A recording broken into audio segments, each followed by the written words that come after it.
All right, we are live. All right. Everybody, welcome to the afternoon meeting of the House Energy and Digital Infrastructure Committee. It is Thursday, January 23rd, and we are here to continue our learning about state IT. So we typically go around the room and introduce ourselves, and then we'll turn it over to you, and you can introduce yourself for the record. Perfect. So my name is Kathleen James, and I represent the Bennington 4 district. Chris Morrow, Wyndham, Windsor, Bennington. Michael Southworth, Caledonia 2. Christopher Howland, Rutland 4. Darren Torrey, Washington 2. Graham Klutner, Chittenden 13, Burlington. Arstonia, Wyndham 2. All righty, and for the record. Perfect. For the record, my name is Lisa Goffin. I'm the JFO contracted IT consultant.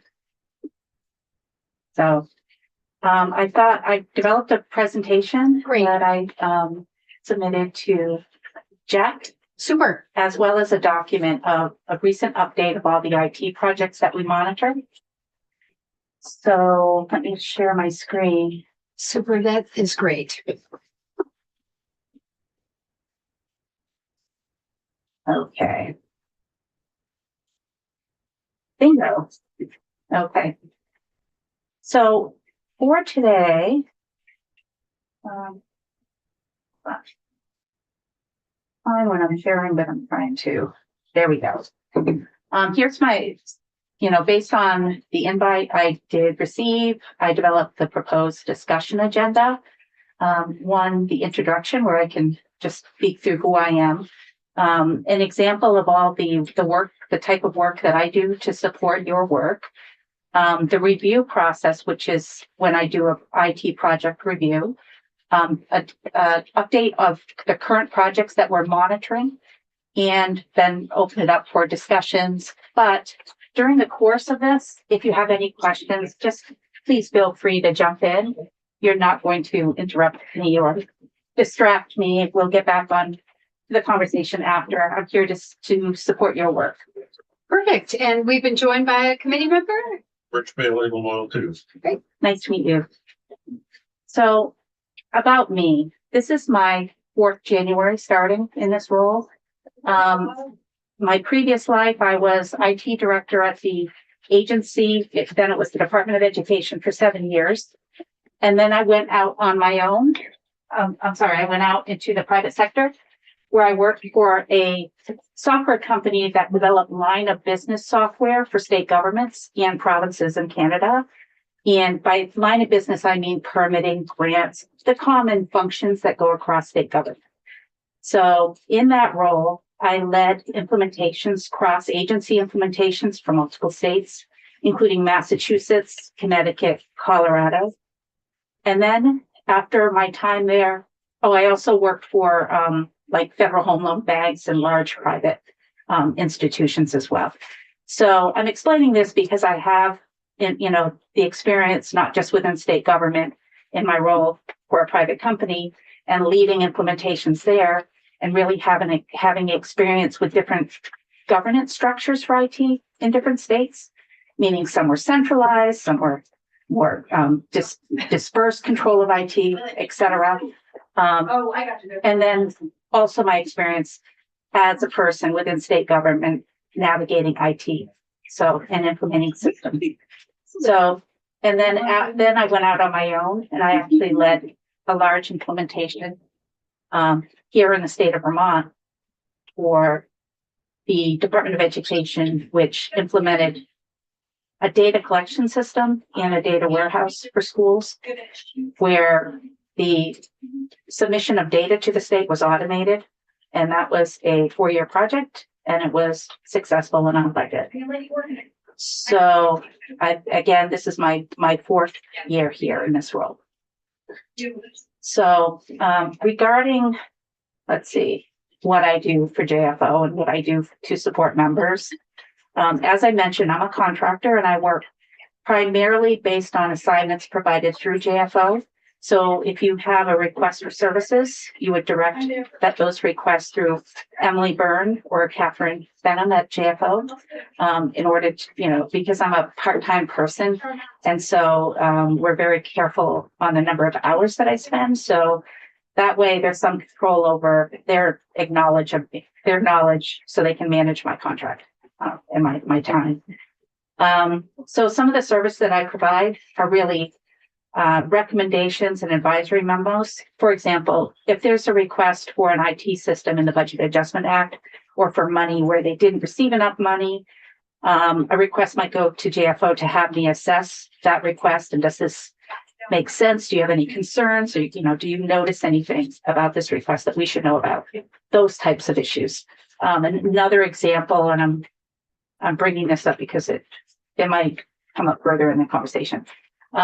There was a request to provide additional money related to unemployment insurance during the pandemic. And the response from the state was, we can't do that because we have the old system in place.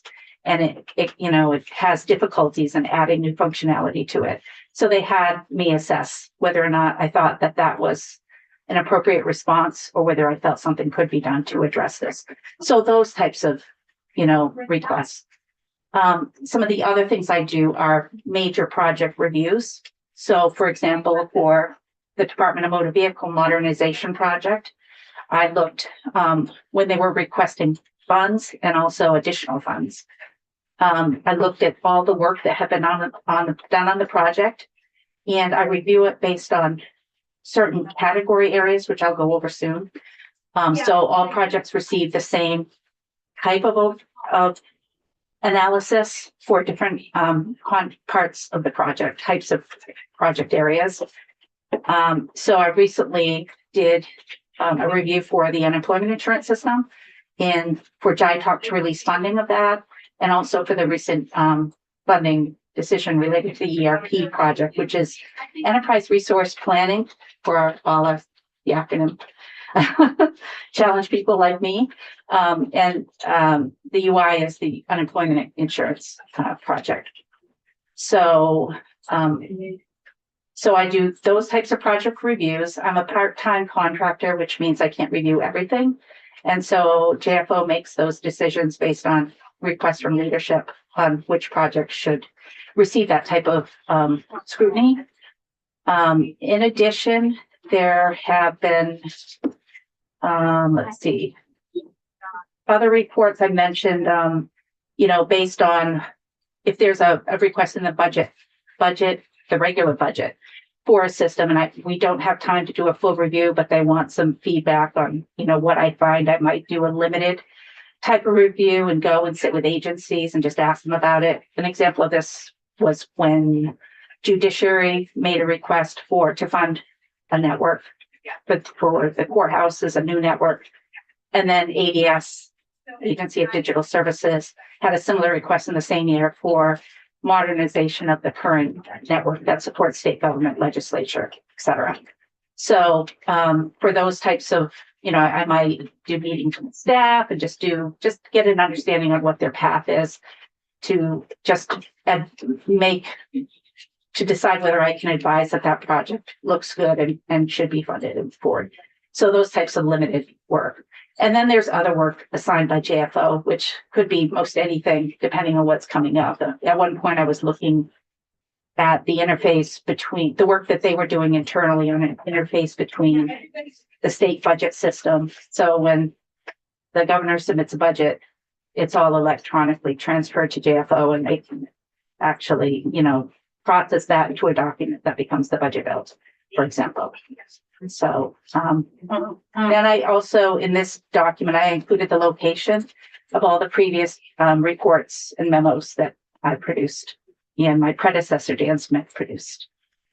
That's very helpful. I'm just looking at that page, and there's a lot there. So that's great to know about. It's a good resource. Yeah. And remember, a lot of these reports are point in time. So it's the assessment based on the information that was available. And over the course of a project, of course, things change. And that's why we do the update that I also provided, and we'll get into that in a bit. Super. So Okay, I mentioned the project review document, and I have just noted the general areas that are included in a review. And so, for example, for project justification, we're asking, when I do the review, why are we doing this project? Is it necessary? Is it beneficial? For clarity and purpose, is the definition of success established, which is really important. And you can see why when we get into some of the reviews. It's how can you be successful if you haven't defined what success looks like in a particular project? So around organizational support, does the business fully support the project? And this is really critical. When I was in the private sector, one of the things the company I was working for had experienced was states coming to the table for projects, but not being properly prepared to deliver them. And part of what I would do is really assess their organizational readiness. Had they done requirements? Were they prepared to actually tell us what they needed done in the project? Those types of things. And so, that's obviously a key area to assess. Project leadership. Does the project have strong and effective leadership? Now, an example of this, a very positive example of project leadership, was the review of the DMV project. And Commissioner Wander Manoli, that was a huge change that was done within the agency within the Department of Motor Vehicles, from soup to nuts, how they operated. So you could see how important it was to have somebody there saying, we're going to get through this and address all of those, the natural people part of change on, how is this going to affect my job? And yet still bring people through it. And you really need a strong leadership to really pull an agency through drastic change, such as that particular project. So project management, is the project management staff appropriate, and will they conform to state standards?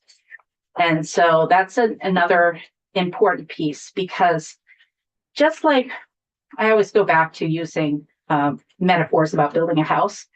When you build a house, you don't have your builder really calculating how big your sewer pipe should be. You don't have your electrician doing all these calculations about the circuitry in your house to make that custom. There are standards that they follow, and there are standards that you follow in IT in how to approach a project to make sure that it's successful. So everything from the type of requirements to capture, to addressing, how do I secure my data? How is my data classified? All of those types of questions. You don't have to, as a leader, you don't have to reinvent the wheel. There are standards that you can fall back on. And project management is one of the key standards. What needs to be done when, in order for a project to be successful, including when to include stakeholders, how to include stakeholders, those types of questions. So all of those, the whole examination of why IT projects succeed and why they fail, it has been analyzed for decades. And yet we still make the same mistakes on projects. But, it's as a former IT director, I would really fall back on the standards, because there's no way one person can remember what they are. You don't have to. You can go back and follow a framework to make sure that you're covering all the areas that are important for a project. And even if you do that, you'll still discover new things in your projects that you'll have to react to. But why not leverage the standards that you have? And that's why project management is a key piece of that, because it really does touch on all areas and the other standards that you need to address when forming a project. The next piece is financial considerations.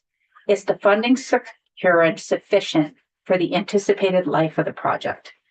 And that's another key one. It's interesting. Project management as a standard, one of the goals that it was even developed to control is to control costs of the project, right? To control the scope of the project, to make sure that it's all documented, written down, so everybody has a common understanding of it. And it's sometimes either you don't have the information when you start, and you have to make adjustments as you go, but you should know where you stand when you start a project. What are the knowns and what are the unknowns? And that includes the financial considerations. The technical approach, are the proposed technical solutions achievable, realistic, and appropriate for the project? And so that's another area that I do assess when I'm looking at the projects. We'll probably get into that when we talk about the specific projects. And then lastly, the risk management piece. This is really a bit of an add-on to the original ones that were listed. And whenever I review a project, I find things like, we really need to keep an eye on this particular piece, and this is why.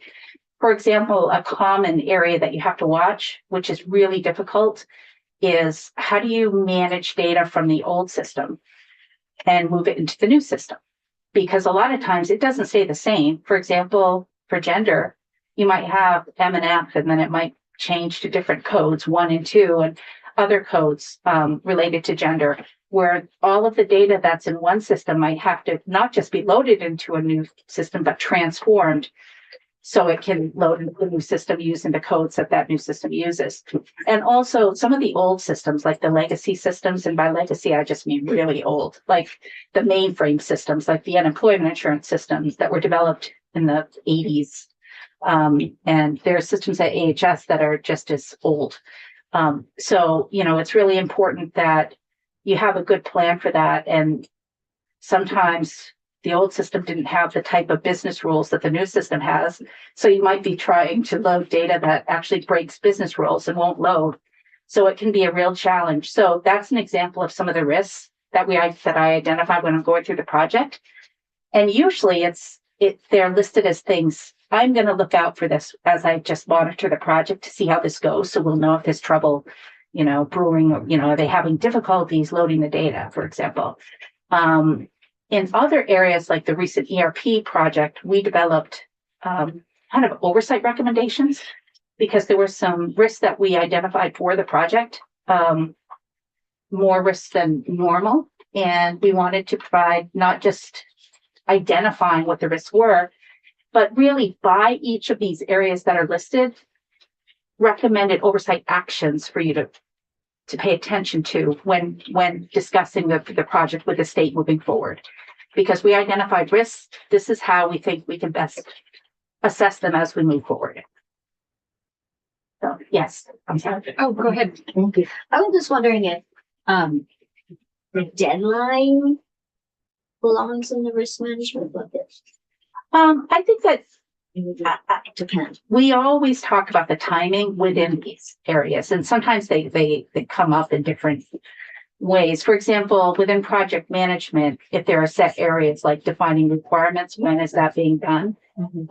So I definitely, there's lots of areas in here, and one of them is timeline, and project management usually develops the schedule and the timeline. So it is within here, but that's a good question. And that is looked at. One of the things that can be hard over time, I know the CIO was in this morning, and they have a dashboard on their enterprise project management site where they list a lot of their projects. One of the things that's difficult to look at is you don't always know when the project originally started. It'll have like, this is the current timeline, which is, if it's a project management site, you want to manage to the current situation, not the past situation. But at some point, you also need, as oversight, you want to know when the project started and is it late. And so you have to keep some of those things in mind. But yeah, timing is very important. I just had a question about the standards you mentioned. We may have heard this earlier today, and but are the standards, are they consistent across all state agencies? They're industry standards. And who promulgates industry standards? Is There's lots of them. Okay. There's the National Institute of Standards and Technology. Okay. Don't they sound like a fun crowd? But they develop a bunch of IT standards, but then there are international organizations that develop the same types of standards. Great. So they're all over the place. And really from my experience, it's, pick one and follow that standard and you'll be probably in decent shape. So I guess I'm wondering how successful ADS has been at standardizing their standards and having the various agencies and departments that want to do an IT project actually do these things, give a coherent project justification, clarity of purpose, and provide organizational support and all of those things. I did look at, I guess it was the auditor's report about that idea from about, I don't know, 2 years ago, that referenced the ABC form, the sort of initiating form for sort of starting a project and getting a project on ADS's sort of radar. Has that form been sort of revamped since the auditor's report? What's your assessment of that form? Does that provide the kind of structure that you're talking about? I believe I noticed in one of the projects they mentioned a change to the ABS forms that were coming up. I think it was the unemployment insurance project, and Yeah. I'll touch on that too. Yeah. But one of the things they mentioned was that they were going to change it for source of funds. And the reason for that was there was a change in the project that looked like it would reduce the overall cost, and I'll get more into that. But there was I guess some, I'm asking generally, yeah, there was some question about whether, so source of funds would be an example of something that wasn't on that form, but it looked like they were revising it. I see. Now, when you talk about ADS was formed, I think it was 2017 or 17 is when the governor yeah. started it by executive order or something. And I think it was 2019 when it was put in statute. Yeah. So I have, because I was in state government before that, and I was in state government when there was the Department of Information Innovation, which was the state CIO. Uh-huh. But the actual functions of IT were dispersed. All the agencies had their own IT department and they were pretty much independent. And the role, this is a really important question. I'm glad you asked that. The role of the CIO was really as that gatekeeper, that enforcer of the standards. So in order to actually do a project, you would have to go through and formulate all your business requirements, develop your RFP, and even write your contract. And then at that point, there was an independent review, the CIO's independent review, which they still do, because the CIO's office was actually kind of small at that point. They couldn't handle reviewing all of the projects. And so they had they could bring in vendors to review each individual project and advise the CIO on where are the weaknesses for the project, where are the strong points. And that's how it was done for years. Now with ADS, which I agree that it was the right thing to do to centralize IT within state government. But I would say that I think I've noticed, and it would be interesting, you mentioned the auditor's report, whether the state IT auditor, Linda Lambert, has noticed the same thing, that now you have the current CIO's office devising the projects. So really doing all the requirements for those projects, but also hiring the vendor to tell them whether they're doing it correctly. So the independent review, and then getting that independent review and deciding whether to move forward with it. So there's a bit of a change in, so in other words, whereas before the independent review had nothing to do with the author of the project. Exactly. Yeah. Exactly. And so there's a difference. Well, now. so is ADS authoring, if that's the right word, projects in consultation with agencies and departments now, as opposed to agencies and departments originating the projects? Well, I know that agencies do originate projects. Obviously, there was a need to, but ADS does too. Mm-hmm. So, for instance, for the unemployment insurance project, yes, it was a legacy system. It's an old system. It's experienced a lot of problems, especially during the pandemic. It wasn't staying up. It was had problems functioning. So I think everybody knew, but ADS does really lead projects also. HS has more at one of the projects I'm going to talk about, they've really formulated their own project for the integrated, the I&E project, which we'll discuss, but Right. Well, maybe the question is, just to wrap up, the question is the intention for ADS to be the originator of projects? So an agency would ask for a project, but then the ADS would sort of write it up with all these things in consultation with the different agencies and departments. Is that the intention and how this is going to centralize it in ADS? Is that? I think the intention of ADS was to have the technical staff at a central level all working to a desired standard that they would enforce versus there really were different, levels of quality that different agencies had because they were small and they couldn't afford IT staff as much. Yeah. So that is the intent, but that would be something that I would definitely speak to ADS about on how that they feel that's going. So any other questions on this section? We'll get into projects. Okay, so this is the current list of projects that we're monitoring. The first one, the Integrated Eligibility and Enrollment Program, this is an old project.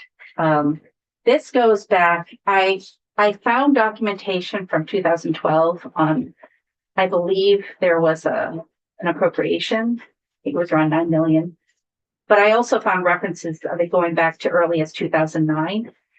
And it hasn't yet been delivered. Now, they've been working on the projects because they're really driven by the feds. If there are parts of what they're doing to deliver services that don't meet the federal requirements, so then they have to make that change. They've also been focused on making changes because part of their solution is being dropped by a vendor or is at end of life. So they need to reintroduce a section of that particular program. Go ahead, and then I have questions. So, Lisa, this project, and I've heard from a bunch of different sponsors over the years on this, on my role for Jai Talk. I think it's different than a lot of projects in its reliance on federal funding and federal requirements because it's eligibility for different benefits. That's right. Can you just kind of expand a little bit on what its difference? Yes. Now, Sorry to interrupt. And what it is exactly? What is this system? This is to apply for benefits. Okay. Within AHS, and I really would suggest that you get that team in to talk about the details of what this team serves because they can get into the details of it. I was sort of leading up to the fact that this is an old project, but they've really made a lot of headway in the last 2 years for this. They've really formed a new team. Part of what Representative Sibilia is indicating is the fact that Vermont typically pays, I think it's a third of the amount of money for this program, and the feds have a significant match. In the other areas that it's different is the feds require a IVMV vendor. What that is it's the independent verification and validation vendor. So what that is it's a third party that ensures the work meet the requirements, will meet federal requirements, and also that it will do all of this before it's deployed. So part of the project budget includes them funding this additional third-party vendor to really look over their shoulder and ensure things are done right. Now, at first, the team has indicated to me that one of the reasons they feel they've been able to make such progress is the fact that the vendor is really providing details about exactly what their expectations are. So from the I&E program and why they haven't really implemented a system as of yet is it requires this huge amount of analysis of all these different systems. You have to detail these requirements, and then you put out an RFP and you identify a vendor, and then you have to implement that. And all of these steps require all of these check-ins with, I think it's 2 different federal agencies, if not 3, that have to review everything that you do, provide suggestions. And so where they are right now is when they formed their new team, they just said, look, we're going to do a reset. We're not happy with the way things look at this point with the details that we have. So they went and they met with different states that have recently implemented this system and really got an understanding for what the playing field was in terms of vendor. Are we aligned with how vendors deliver systems? Because that means that you're going to have a more cost-effective solution if you're aligning to systems that exist versus creating your own custom system. So they've done a lot of work. They've done a lot of requirements. They've recently received approval for their RFP. They posted their RFP. The responses are due at the end of January. Now we have to wait and see, but that indicates to me that they'll probably have a budget request coming up in the spring for the system. But I think they're doing a great job.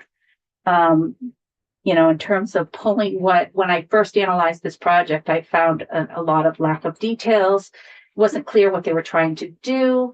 And a lot of I won't bore you with the technical details, but a lot of key pieces seem to be missing. And they've really overcome that. And I think they're on an excellent trajectory to really coming through and, implementing a system that'll work for Vermonters. So I imagine you'll be talking to that particular team if they submit a budget request. And I'll be happy to share what I have learned. Now, I think in the weeks to come, we'd probably like to hear, I would imagine we would be calling in each of these projects and agencies to fill us in. I guess I just have one other question, if I might. Is it surprising to you how long it's taken for IEE to get rolling? I mean, one of my I was in this room 6 years ago, and we got an introduction. Actually, I guess it was a joint hearing downstairs. We got an introduction to the IEE, and it was all big presentation and fancy slides and everything. And it sounded like it was on the cusp of going. And it seems surprising to me, even shocking, that it's still not deployed 6 years later. I was not surprised when they decided to restart their own internal, and I'm not sure I would call it a restart. I'm not sure they would, but I would definitely call it a restart from the details I was seeing then versus what I'm seeing now, like the specifics. Things are just more specific. They've gotten down to the real requirements on what would be delivered by a specific system. Yeah. And so, I'm not surprised they haven't seen progress now, but I'm thrilled with what I'm seeing. Okay. One of the big concerns that I had was the fact that it's still on an old mainframe system. And I was concerned on business continuity, thinking the worst. It's complicated by the fact and that system's referred to as access. And so what you're seeing right here is the other document that was loaded. Okay. Yeah. So this is every year I do an update on the documents that we're monitoring. Yeah. So with access and the mainframe, it's complicated because it's not just INE that's on access. And there are other programs using this access mainframe too that use the data from INE for their particular program function. Right. So one of the thing that they're doing now is through this project, they plan on implementing a new database, that's fantastic. But they also, while they're implementing the new database, they also have to update the old one with the system. And then at a point in time when the other programs are off the mainframe, that they're designing it so they can detach that part of it and just strictly use the new database, which I think this is the only thing. This is one of the hardest systems to replace in state government. So it is complicated. And I am most happy about what I see as a start of a really good trajectory for this program. Yeah. And I believe this started as, if folks remember, the Vermont Health Connect, the universal health efforts. I think It it, then gets shut down. well, I think this program was ready to go, and then Health Connect happened, and that when it was launched and it didn't do very well. And that really sent a bit of a shockwave from what I was told. Yeah. That they were really like, okay, we have to be really conservative before we go forward with this and figure out, is this really how we want to do it based on their experience with Health Connect? You mean the Health Connect portal, Yeah. like the interface? Okay. Yeah. So this is not the same thing, but Okay. it was really run by that because it was part of, the same area. And, yeah, it's my understanding that the earlier launch was impacted by that. And who knows? I suspect it was a reason why. Just for others, many who weren't here for all this, I think the whole idea with this was there are a lot of various assistance programs or programs that the state provides, and this integrated eligibility and enrollment was to try to make a single portal that Vermonter could go to and find out what programs they might be eligible for and enroll in them in one place and not have to duplicate their application in many different places. For example, a community action agency, a weatherization program, whatever, even Medicaid, I suppose, fuel assistance, all of these different programs that somebody might be trying to access. This was supposed to be a single door that people could go to, and it's obviously very complicated, but it's still kind of shocking that it's taken so long to get to this point. But encouraging, I guess. Yeah, I was just curious because you mentioned your past work with other states. Are there states that have done this? With Yes. AHS? Yes, but they've talked to them. They have been working with them now. Great. There are so many positive things and indications that I'm seeing from this, and I'm very happy for Vermonters that the current team is in place. I really am. So I think there's a lot of things to be, excited about. And I look forward to being here when the team comes in and speaks to you about it. They really have changed trajectory, and my language wasn't always as strongly in alignment to what their path is. We'll put it that way. So I'm very, I'm very happy that this team is doing the work that they're doing.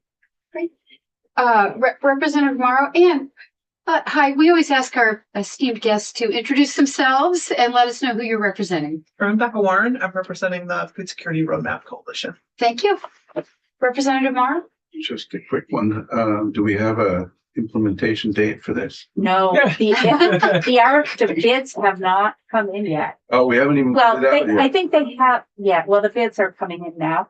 Now, I think the team would give you a proposed date that they have an eye, but I'll let them do that if they do submit that. The thing with budget requests, you never know what's actually going to come in from the budget, and we want to make sure that they do ask for that.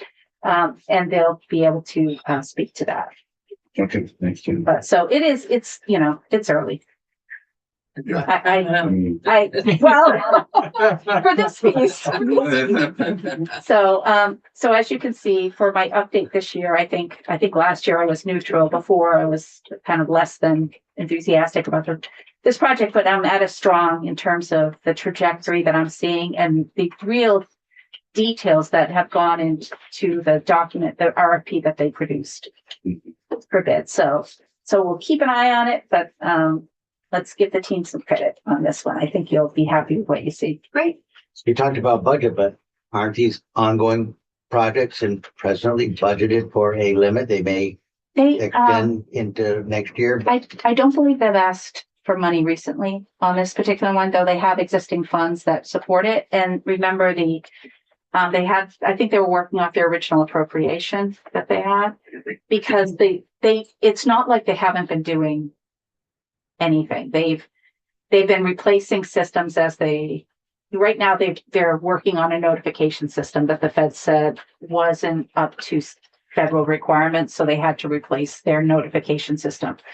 So they're working on that, but that's just the latest. They can list off all of the projects that they've had to work on because systems have been retired, et cetera. So. And then you had a couple more projects coming on, and one of them was DMV. Is there a portal per se that an individual can be one individual into the computer, no matter whether he wants to go to DMV or to judiciary? Maybe you don't want to like those, but to all of all agency services? I don't think there's a single portal, and again, the CIO would be able to speak to what that is. But for the DMV, which is another project that we're monitoring, if we're all set with IE&E for now. No, we'll defer that question. Okay, we are deferred. Okay, so for DMV, this was a project that was set up for two different phases. The first being vehicle services, which includes title, registration, other customer facing e-services. I just was on and I renewed my car registration last week. So that piece is up and going. That one started, I believe, in, where's the date here? Phase one was completed on time, November 2024. So that was last November. That phase went live. They're currently working on phase two, that's driver's license, other identification, customer facing e-services, and other supporting functions. This has been a great project. They hired a vendor that actually had the same vendor that completed the tax system here in Vermont, which that's a really complicated system. And it went through, nobody heard a word. It was just successful. You never hear about the ones that are successful. And this was, I think it was done by 2015. That was before my time in this particular role. But the company is known as FAST. And so they had a track record in Vermont with the tax system. They were hired to do the DMV implementation. What impressed me was they had delivered on time and on budget in 17 other states, the same system. And what also impressed me was former Commissioner Manoli, who was just driving this project with organizational change, and she was really on board and excited. And they're coming through. They're delivering. They are currently into phase two. They have the only thing I noticed that about this project was originally it was scheduled to start January 2024. It didn't start until June 2024, but nobody else seems to remember that there was ever a date that it was going to start in January. So I could have just been looking at early project documents. And I spoke to the new commissioner and we were corresponding. He said, I asked, nobody even knows about that old date. And I'm like, it's okay because it started in June. It was bumped out the appropriate number of months. It's still on time. There's nothing of concern showing up in the project logs. I have access to all the weekly project updates, really the same directories in the place where the project teams store all their information. So I can get in and see what's happening with the project, and that's how I monitor them. But it seems to be going great. So I'm leaving this one as excellent. I think this has been a great project. It's a considerable amount of money of $102 million over 5 years. That includes the 56 million implementation costs, and then the remaining is the operating costs. So that's paying for servers and support and software, because now we're all in the cloud services year. You don't just buy a license and then run it. You're paying subscriptions and, really annual maintenance costs for this particular system. So, but is there any questions about this? Well, I guess I don't know if this is a question about this, but maybe at some point, if there's time at the end, I would love an idea. How do we get to $100 million in an IT project? Oh, It's a big question, I'm sure. Yeah, we weren't seeing this when I was in the private sector. Yeah. So one of the updates that I provided was for a project that's actually been completed, which was the judiciary network. They were on time and on budget. I'm sure you saw in the news they were having significant problems with the networks and courthouses where they weren't able to. They had to cancel, court dates because of the case management system they had, and the network was too slow and they couldn't connect. This was overwhelming success, and this was the team at Judiciary, the CIO, Martha Shells, and her technical IT guy, Joe Paquin, really led the way on this, and they did a fantastic job. it's nice to see a project complete like this. And they've reported on just overwhelming change. They have, public Wi-Fi at all the courthouses. They have, if one network goes down, they have, for the most part, 2 other networks they can fall back on if they need to. So this has been a great success. So I wanted to include this so we could see another completed project moving out of monitoring because the project is done. Any questions? No. The next one is the unemployment insurance modernization project. So many of the projects on this list, they have received approval and appropriations on the condition that JITALK review the project at a certain point. And this is because they're coming and asking for funding before all of the project requirements are flushed out. So when somebody will ask me, can you give us a review on this project? I'll say, I can't review it because the information doesn't exist yet to review. And what that might be is the business requirements documented and the RFP and having a vendor that you can assess. So a lot of times the choice has been made to defer, to actually allocate the funds, but defer the release of the funds until JITALK sees the JFO review of the project. In order for me to review a project, we also want to see the independent review, which is the CIO's independent review. And that's a more in-depth one to move forward. And the UI was one of those projects that received, conditional funding. So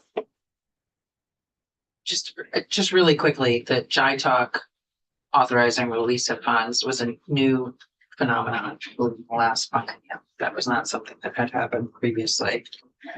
Yeah, and I think from my perspective, having been in state government before the IT service were centralized, we in the agencies, this work had to be done in order to make it through the CIO's office. So no one was asking for funds when these projects weren't defined at that point.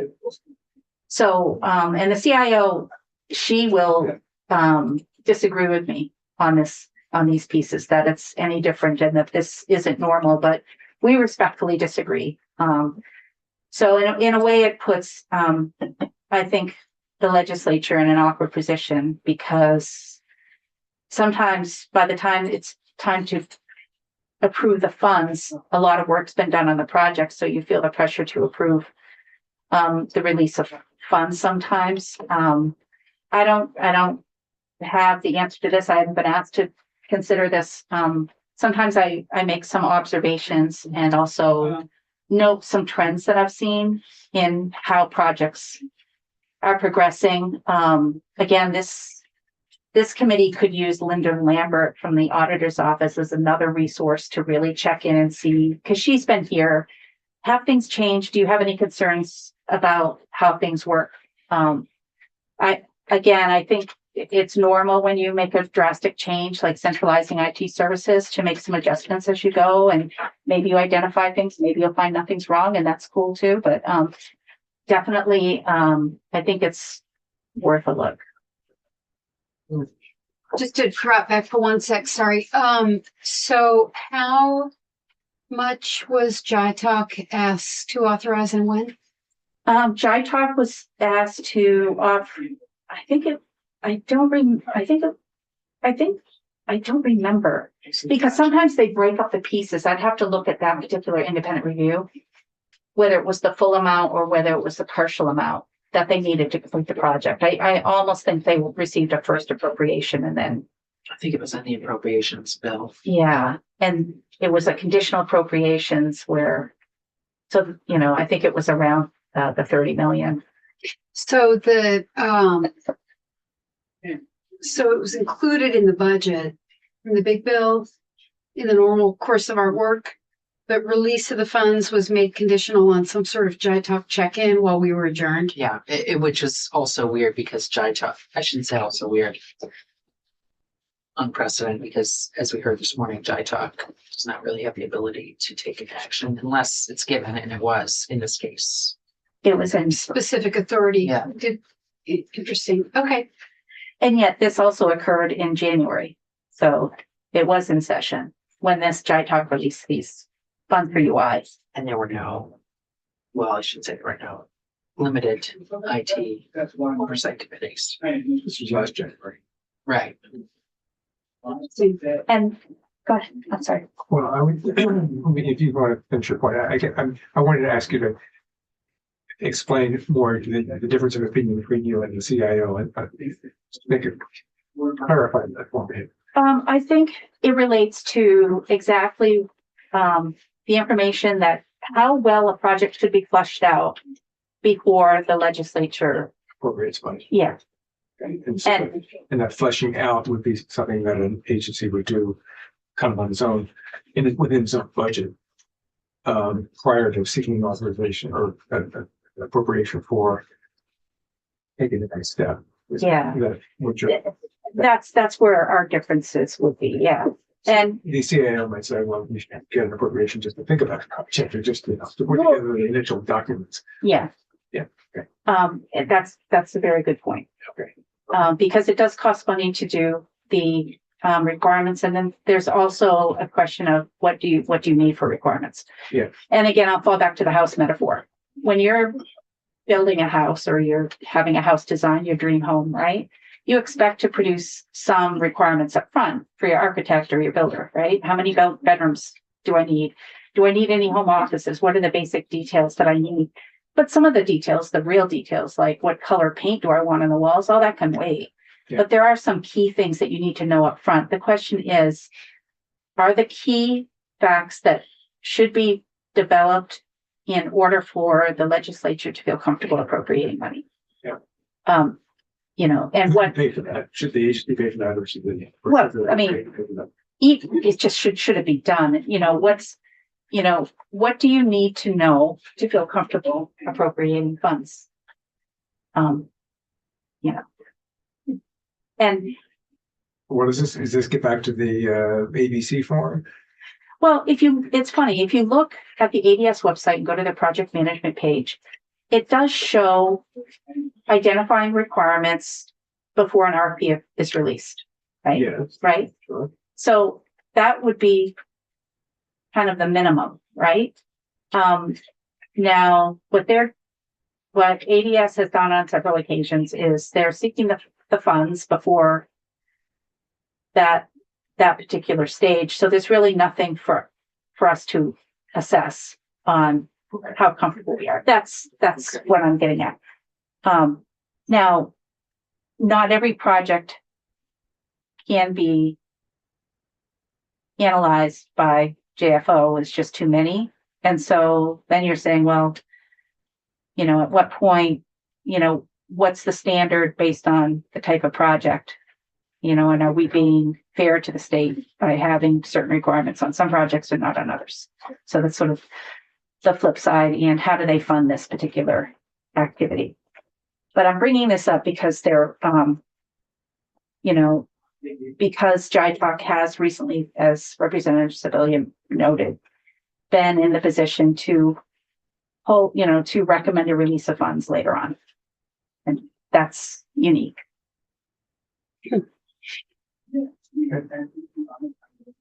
And I apologize. Sometimes I ask extremely basic questions. I'm always just trying to ground things in Please. my mind. So there were several of us here in the room who were serving in the legislature during the pandemic, and our lives were basically devoted to helping constituents try to navigate UI claims. And that was the first time I had understood that the VDOL was operating on a 40-year-old, mainframe. So this project is replacing. This is a comprehensive, systemic VDOL upgrade. That's correct. Okay, it's So- not some other project or No. part of it. This is the The thing. whole thing. Okay. This is the thing. Is that date up to date, May 2026? Yes.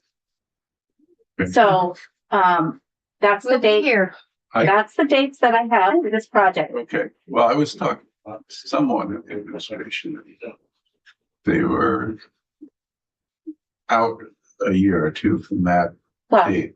I am- I'm just trying to understand what's realistic. Sure. So all of these updates are based on a point in time.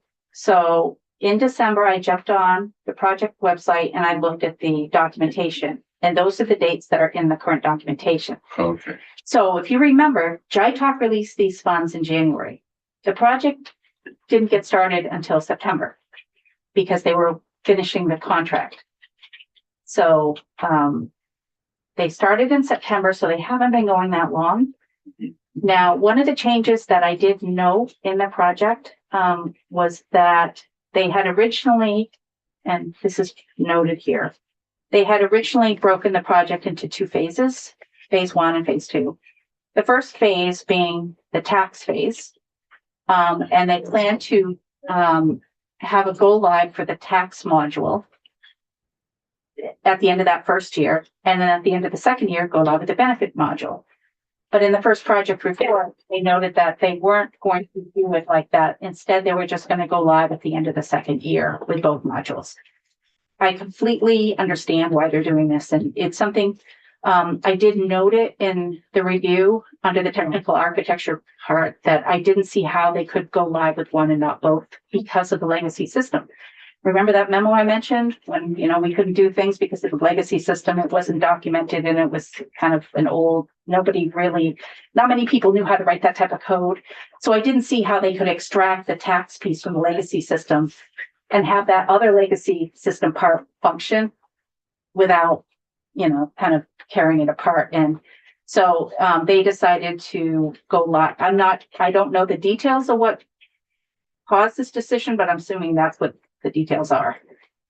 And that this change resulted in a quicker timeline for the project. And it also, they were saving some money, but they were using it for other optional deliverables within the contract, which I think one of them was the type of support they would receive for the system, which I think is completely appropriate given how small we are, that it's hard to have technical people supporting a wide range of systems that are so critical that you need uptime for the system, as we know, just like you need uptime for the DMV system. So we want to make sure if the vendor is there to support it and they're the experts in supporting it, I think that's a good call. And so I think that's one of the areas they decided to increase the type of support. Related to the ABS that you mentioned, ABC. the ABC, Yeah. ABC form. Thank Which you. is- That's it's a budget. It's the program budget that it says the state cost, what are the vendor costs, all the different type of vendor costs. Why are you doing this? What's the idea of? Yeah. Revise it, all that stuff. And it has all the money information in it. Yeah. Now, this project, you'll note under the 45 million that's listed on this document, the costs do not include the business costs related to staff augmentation and business process redesign, whatever we're going to do.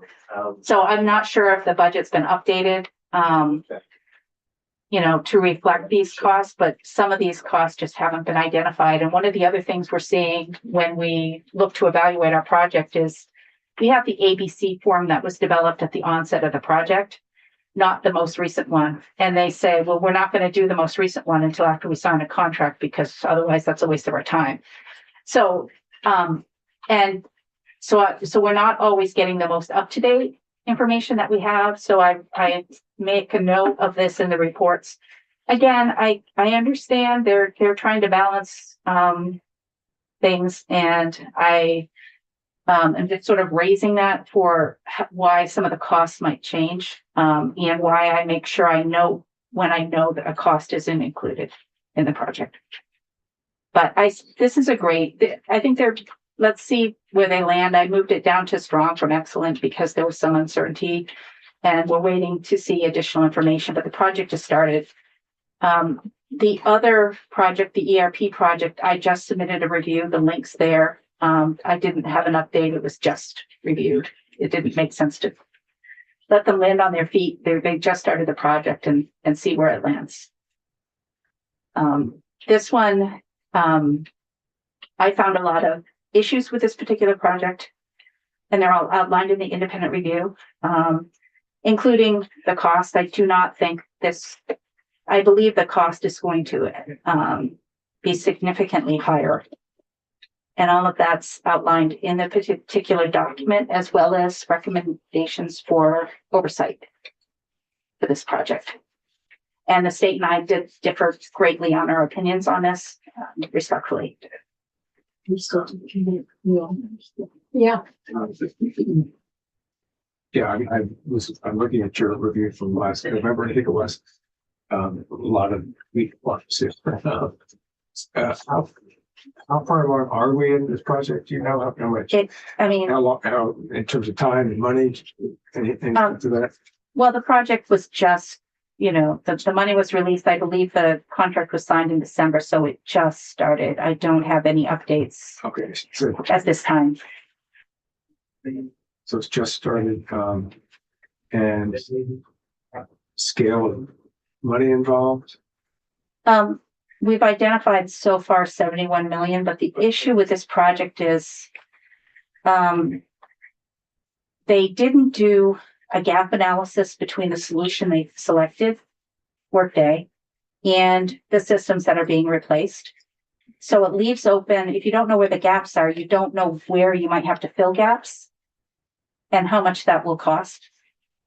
There were two systems within this project that are legacy systems, legacy finance systems they're called STARS and FARS. STARS is the Agency of Transportation and FARS is a Department of Labor finance system. Now, these systems are hangovers from before Vision was implemented, the first state system, which was implemented, I think, in the late 90s, early 2000s. So they couldn't be added to those systems because the granularity that they track was at such a different level. The PeopleSoft system, which is Vision, couldn't accommodate those legacy systems.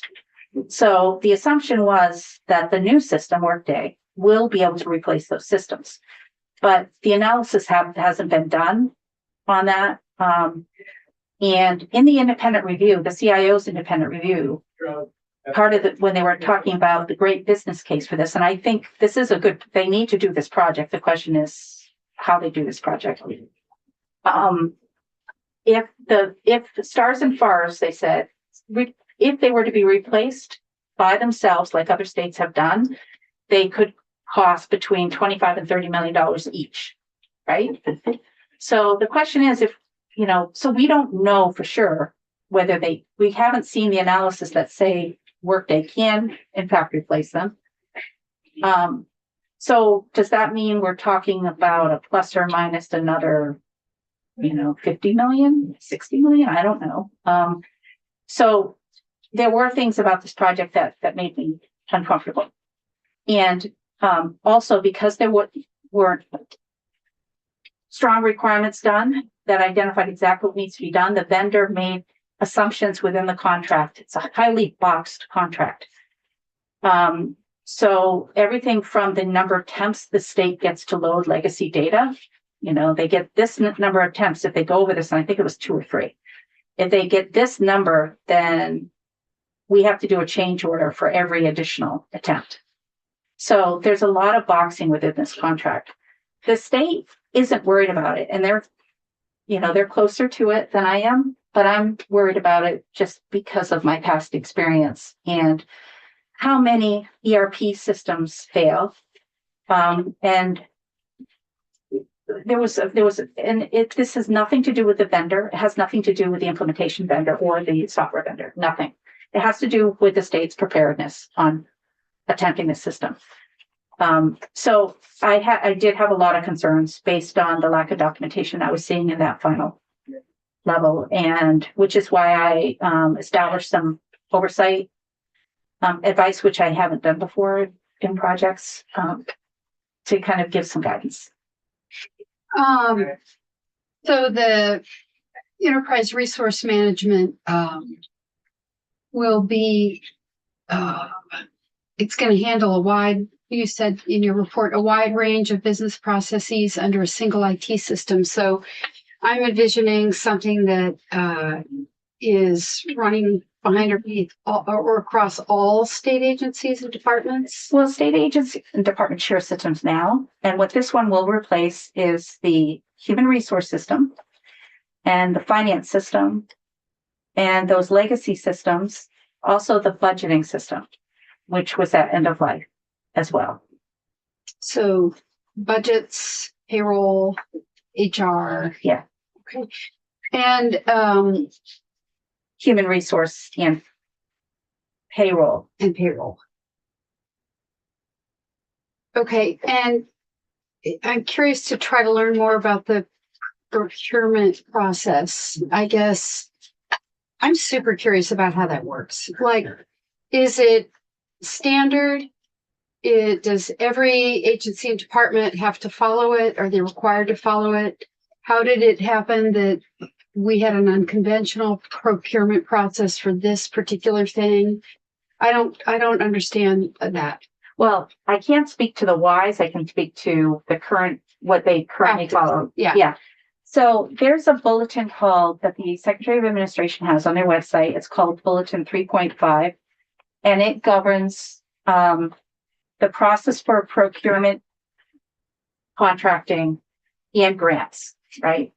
So this particular system was acquired through another process, which is used all the time in state government. There's the National Association of State Procurement Officials. So they're a group, they originally start off just a small group of states that said, hey, let's collaborate and get better pricing on things. You know, if we say, you know, put out an RFP saying our member, you know, states will buy, you know, want to buy off this particular contract so we can get a better pricing on traffic cones, for example. So, and you can see if you didn't have that organization, you'd wonder why. Of course, it makes sense, especially for a small state, that this could be a really good opportunity. Now, NASBO, that acronym, they published a RFP for cloud services providers. So by this, they meant, remember that National Institute of Standards and Technology organization? They have a cloud services standard. So that's like, could be anything. It could be finance systems. It could be, a platform to host, servers, for example. So they said, we're doing an RFP to identify vendors that meet the NIST definition of cloud services. So that's how Workday made a bid on that because they're a cloud services company. And they were selected by NASBO for a bid, and they submitted pricing for that particular contract. So there you had a NASBO contract with an ERP system on their contract that member states or even not member states could buy off of. Now, through these contracts, NASBO does get a cut, a percentage of the cost of that contract over the lifetime. I think in this case, it was 0.25%. So, so that the rationale is that sort of runs their process. They allowed them to put out bids and to manage these contracts and develop contracts. And when a state chooses to buy off the contract, they enter into an agreement with NASBO and the vendor. And then they have like order of precedence for the contracting. Like that contract is, the state of Vermont I'm not thinking of the word, must abide by that contract, but their individual contract that they develop with the vendor would override what's in the NASBO contract, but anything else is sort of left. So there's an order of precedence to the contracts. So that's how Vermont first came into an agreement with Workday. They bought off that contract. And that was a decision made by Secretary Quinn to buy off that contract. And then unfortunately, the expected timing for when they would go out to bid, they ran into some problems. And so then there were delays. And in the end, they spent a few years paying for a contract that they weren't really using at this point. So that's the unconventional bid. There's nothing, it's allowed.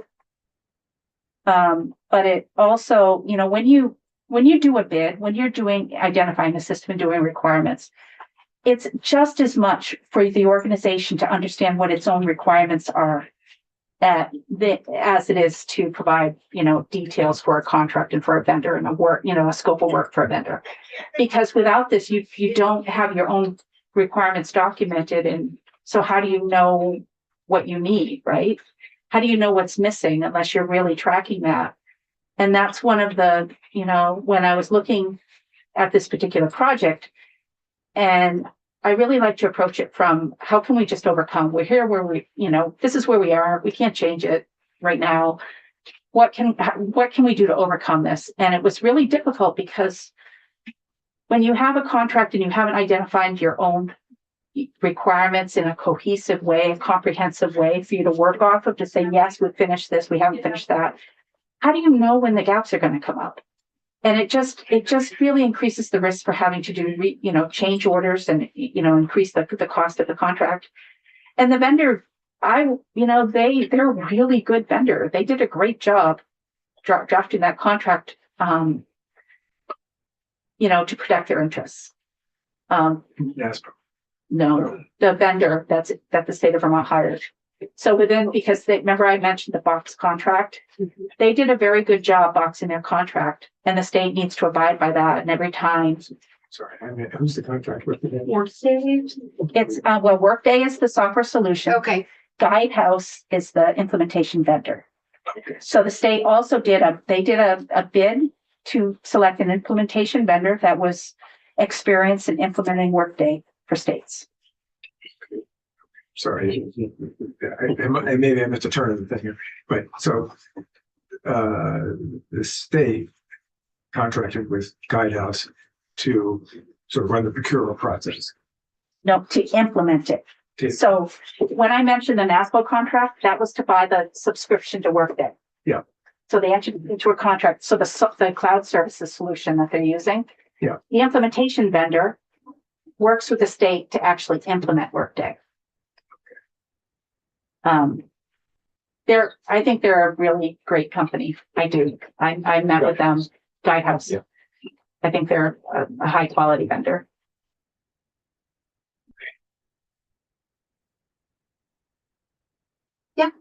Yeah, I brought this up earlier.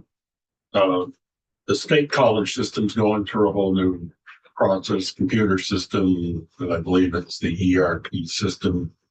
And then she said it wasn't under their purview, so nobody else is looking at this system, overseeing. Well, they're independent. The state colleges are independent, so. And it would be hard to implement a system like that because of the different needs between a state college system versus a state system. So I think that would be difficult. Now, this is to support all agencies in state government, as well as the independent agencies, the legislature, and judiciary. But it's, the project is getting up to speed, and a lot of the other stakeholders were only recently contacted about participating in this project, although that they're on vision now. And to elaborate, I think I have this right, but the state college system it's not a branch of Vermont state government. It's not part of the executive branch. It's its own self-contained entity or organization. They receive state money. So we make an appropriate, you'll see it in budget. We make an appropriation every year to UVM and to the Vermont state colleges, but it's the same way we make an appropriation to many other organizations. So they're over here in their own thing. But aren't they not state employees? They're not. They're not. I don't believe so. They're employees of the state college system. I can check on that. All right. But I mean, that's what. yeah, but do you No, think otherwise? Yeah. Sure, I can follow. I don't believe they work for the state of Vermont. I think they work for the Vermont State College System, which is something. Yeah, Yeah. I would only imagine the link is, and I don't know if fact the retirement system that they participate in. Employees of the state college system participate in the state retirement system, but I may be wrong. I'm sure we can find out. Okay, well, from what I understand from that meeting that I went to prior to coming down here, St. Johnson with the chancellor, and they're building a human resources thing. And I said, well, no, listen to this. Why aren't they all in the same system rather than making a new module for just the state employees? But if they're not part of it, I'll ask. I'll get a response and we'll send it out to the committee. thank you. Uh-huh. Excuse me. It's like that one was so large. So I think that's the update that I have. The question, if we're, so Power School, is that anything that you've been involved with or know, can fill us in about? I've just heard about it, and because I was the IT director at one point from education, I know that it's an enterprise systems that supports schools. But I'm not. I've heard about it, but no, and that's not in my portfolio. Okay. You probably mentioned this, but I'd like to, kind of the lay of the land. You have these reports you do. Where do they go? Who reads them? You're communicating with the specific agencies that you're evaluating. I'm just trying to get a sense of like, okay, your boss at JFO is reading these. Yeah. And then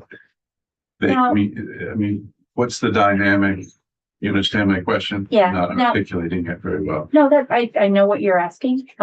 It's who reads my reports, how are they distributed, and Well, and the functionality of like, okay, you obviously spend a lot of time and energy doing this. And yeah.